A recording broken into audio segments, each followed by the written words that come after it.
Sahyadri news network channel मध्ये आपले स्वागत आहे। पुरंदर व पुणे जिल्हा तसेच महाराष्ट्राच्या ताज्या बातम्या पाहण्यासाठी आमच्या चॅनलला लाईक करून सबस्क्राइब करा। राजकीय, कला, क्रीडा, साहित्य, शिक्षण, आरोग्य, सामाजिक, धार्मिक क्षेत्रातील ताज्या बातम्या पहा फक्त आपल्या सह्याद्री न्यूज नेटवर्क मध्ये।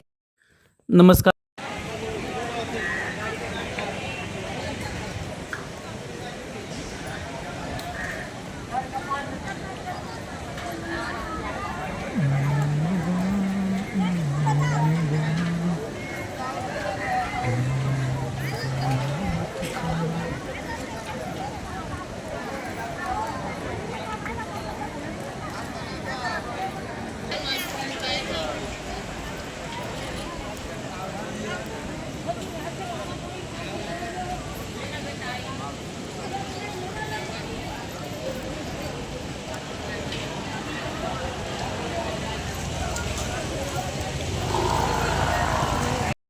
नमस्कार, सह्याद्री न्यूज नेटवर्क मध्ये स्वागत आहे। आज आपण श्री क्षेत्र सोपानदेव काका महाराज मंदिरामध्ये आहोत।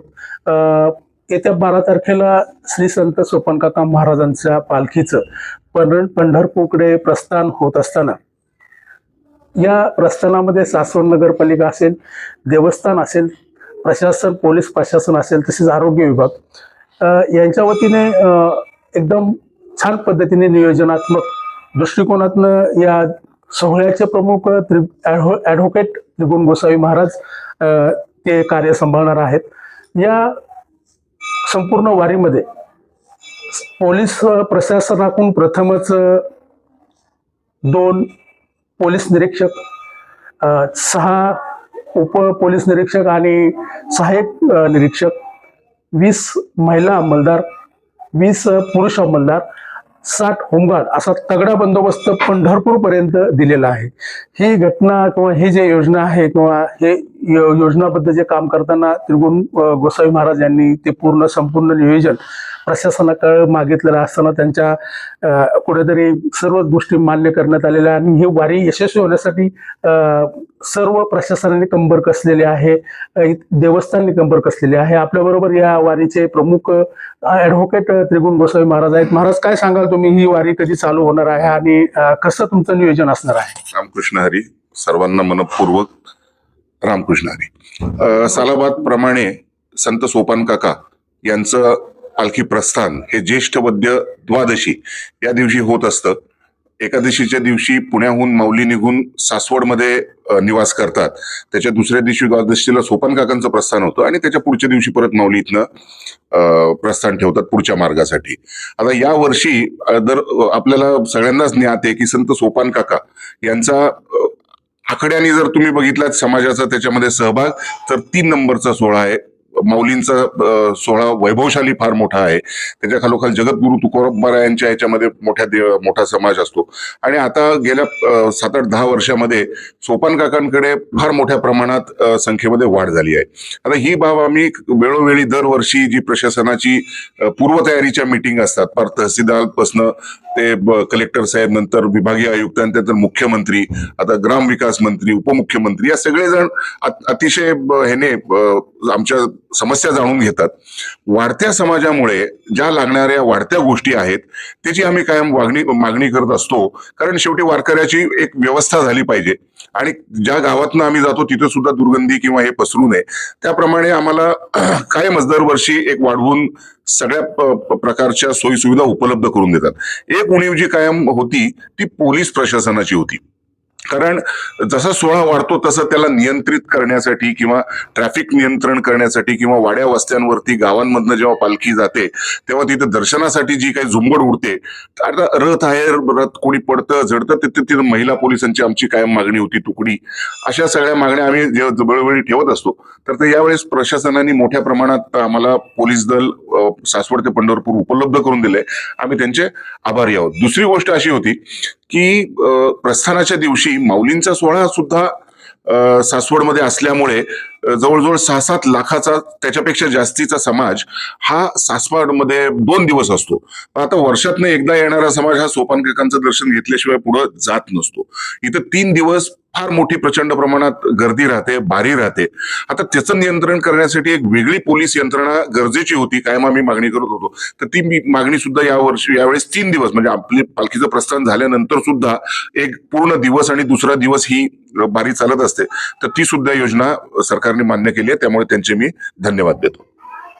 जे वारी आहे ते आपले मुक्काम किती राहणार आहेत आणि परतीचा प्रवास कधी चालू? होय, आपला सासवड ते पंढरपूर हा साधारण 15 दिवसाचा प्रवास आहे. 15 मुक्काम आहेत. त्याच्यामध्ये कधी कधी तिथीचा क्षय येतो किंवा कधी कधी वाढीव तिथी येते. वाढीव तिथी आली तर आपण एकाच ठिकाणी 2 मुक्काम करतो, जे बारामती आहे, मोठं शहर आहे. जर तिथी कमी आली तर एक मुक्काम वगळावा लागतो, तो माळेगावचा ठेवलेला आहे. आपण कायम हे बदल होत राहतात, त्यामुळे एक छोट्या टप्प्यातला मुक्काम ठेवावा लागतो. तर या वर्षी सुद्धा, मागच्या वर्षी आणि या वर्षी एक तिथी कमी आली असल्यामुळे माळेगावचा मुक्काम रद्द यावर्षी आहे.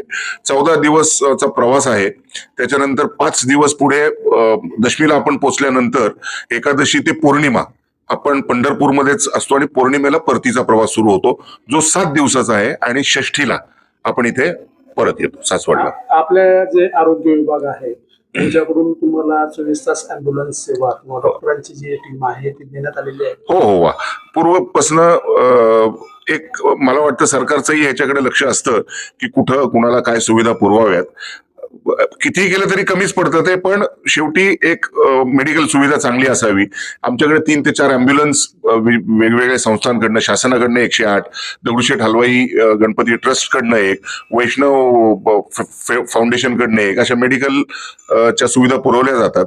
आणि एक मोठ्या प्रमाणात या ज्या NGO संस्था आहेत या सुद्धा औषध वितरण किंवा ठिकठिकाणी आता कोराळ्याला किंवा बारामतीला असे मेडिकल कॅम्प केले जातात, ज्याचा फार मोठा चांगला परिणाम होतो की शेवटी सर्दी, पडसं, पाऊस ह्याच्यामधनं सगळा वारकरी चालत असतो, तर त्याला चांगली सुविधा उपलब्ध होते.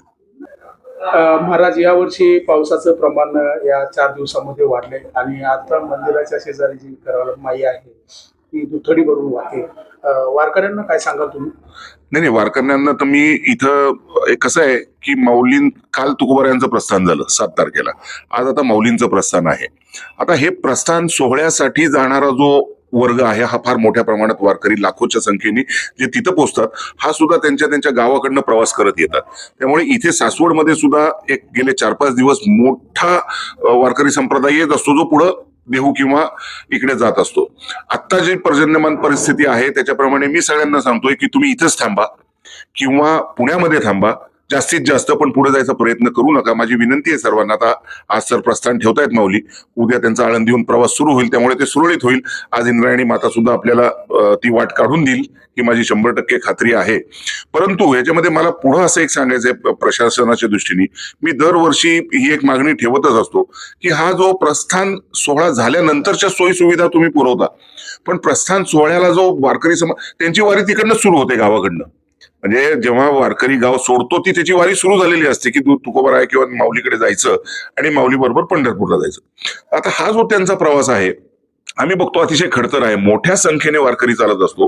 पण जेव्हा ते येत असतात, उदाहरणार्थ सासवडमध्ये आले, तर त्यांची तशी फार मोठ्या प्रमाणात सुविधा नसते. आता आमच्या मंदिरामध्ये पूर्णपणे वारकरी थांबतात, बेसिक सुविधा काही नाही.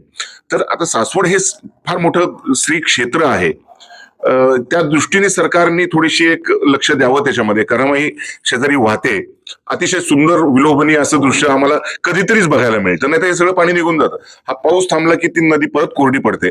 आमचं म्हणणं आहे की पुढे 2-3 कोल्हापूर टाईप नाही तर असे बंधारे बांधावे, जिथं कायमची वारकऱ्यांची सोय होईल पाण्याची आणि त्यांना एक आनंद मिळतो. कारण काय कऱ्हेचं स्नान सुद्धा एक फार मोठं भाग्य आहे. सोपान काकांच्या समाधीच्या अभंगांमध्ये त्याचं वर्णन आहे.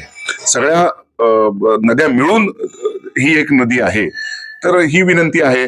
आणि एक सुलभ शौचालय एक फार मोठ्या प्रमाणात गरजेचं आहे.